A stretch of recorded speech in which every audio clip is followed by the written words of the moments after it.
All right, we are here live on the upper deck of the Trina Solar booth in Las Vegas at RE Plus 2023. The show is in full effect here on day one. Everybody's having happy hours, and the Trina booth is bustling with activity.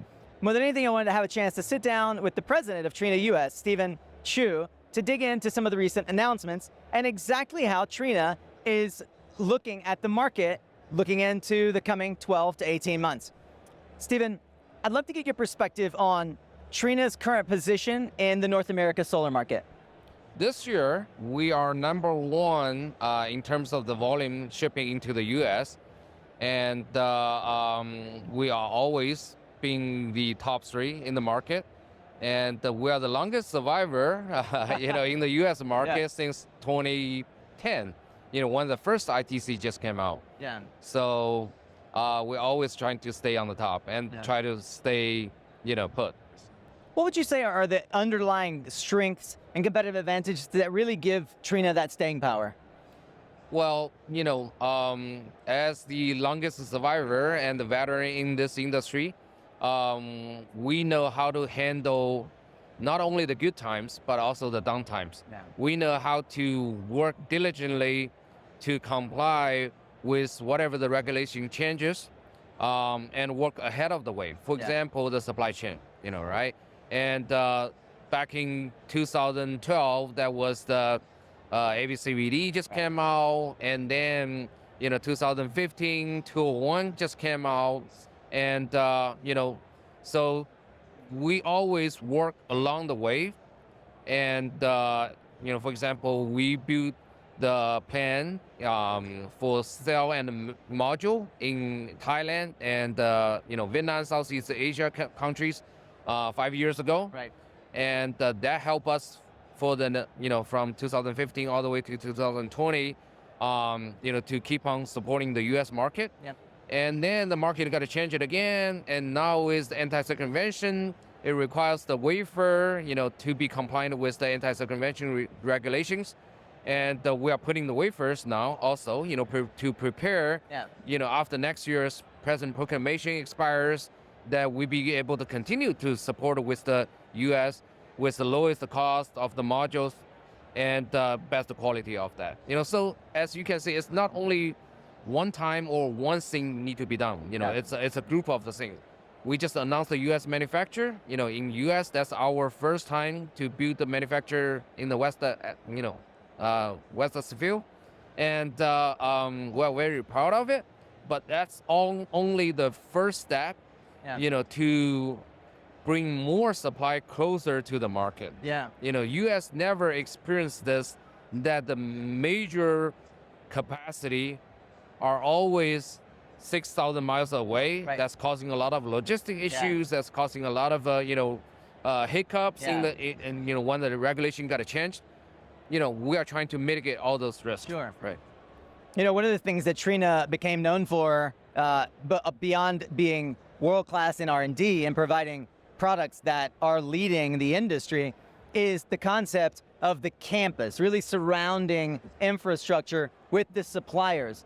The infrastructure that you've built, not only in China, but in other countries, has supported your ability to deliver products to those local markets, as well as to ensure quality assurance along the value chain. And you mentioned the most recent announcement, the factory that you're bringing to Texas here in the United States.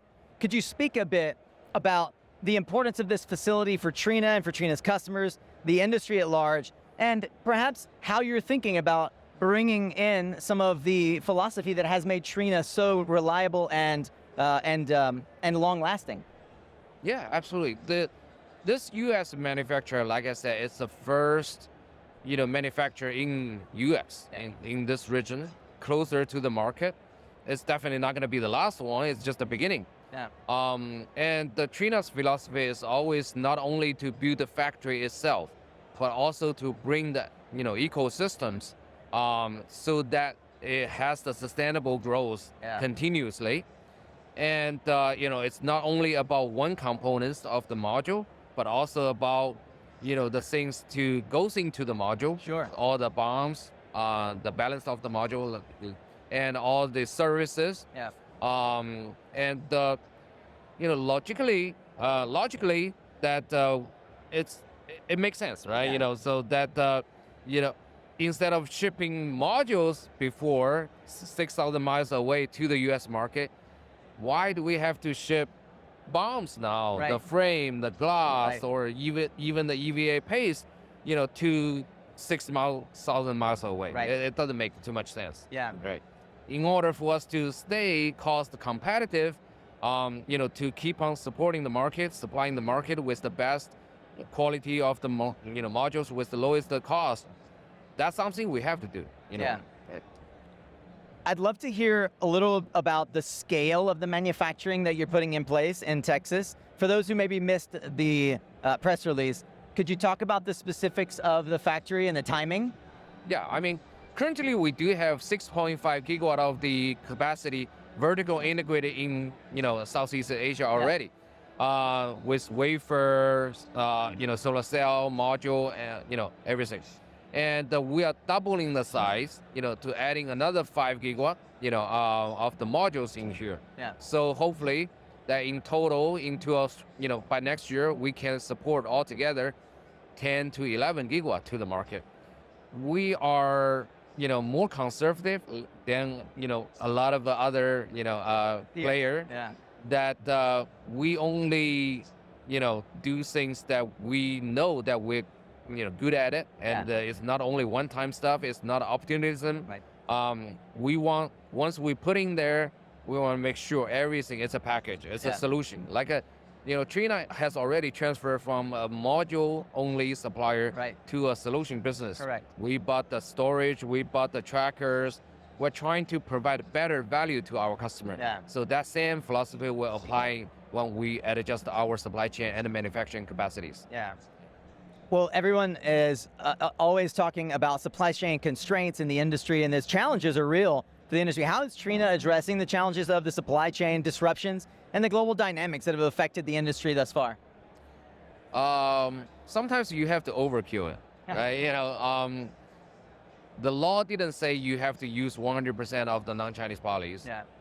But in order to, reduce the complication, we are trying to use as many overseas poly as possible just to make CBB's job easier. Yeah. Make sure that our customer feel more comfortable and, safe to do the business with us. And also to make sure that in future, if anything got to change it again, that we are well deployed already. Yeah. As a parting thought, I'd love to hear your message to those who are current partners and customers, investors in Trina's vision for a sustainable future for our U.S. solar market and the role that Trina will play in that. Like I said, this is only the beginning. This is stage one. We are, giving a lot of hope. That's a training period also, for us to get, learn, how to do the manufacture more efficiently in the U.S., how to, train the people in here in order to provide the best services and best products, and how to work with the local resources and with the, government, with the EPC companies, in order to build, get things done, on time and on quality. And we will continue to do that, hopefully then next time, which should be very soon, that we can duplicate it or make it much bigger. It's already on our agenda. Yeah. Well, we'll be watching with bated breath, looking forward to all that's coming out of Trina and the new factory in Texas. It was great spending time with you, Steven, as the president here of Trina in the United States, and getting a sense of how Trina it continues to exhibit leadership for the market.